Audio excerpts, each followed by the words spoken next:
Volám sa Milan Karľa a som korytár. Dnes ma navštívia turisti zo zahraničia, zo susedného Poľska. Vysvetlím im celý príbeh toho korytárstva a pomaličky budem robiť ukážky, ako sa to koryto vyrábalo.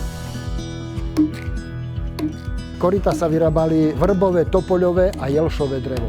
Po našom povýchodňarsky oľchár. Prakticky od malička. To drevo ma sprevádzalo pišťalky, všelijaké palice, ako deti sme sa hrali, vyrezávali sme si.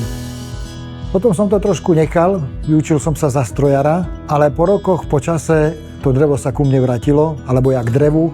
Začal som najprv nejaké drobné veci, kryžíky, šperky z dreva, začal som potom lyžice, myštičky na oriešky, tacky a tak som sa dostal až k veľkým veciam, ako je koryta, misy, vahany. Pre mňa to bola prvá skúsenosť s drevom. Ako návštevník tu určite môžete zažiť veľmi lokálnu atmosféru, veľmi príjemných ľudí, veľmi čistý vzduch. Dôvod, prečo navštíviť takéto podujatia miestnych remeselníkov a zažiť niečo zaujímavé, je presne o tom, že nie len ako my, ako ľudia, remeselníci, ale aj tá krajina, to okolie, máme čo ponúknuť, je to nádherná príroda, môže to byť dobrá alternatíva, ako stráviť víkend alebo aj dlhšie obdobie počas týždňa, ako dovolenku na miesto cestovania k moru alebo v nákupných centrách. Aby si uľahčovali robotu, tak si vymýšľali rôzne nástroje. Takým najznámejším korytárskym je teslica. Zaseknúť, nie k sebe, lebo to je noha raz, dva rozbitá.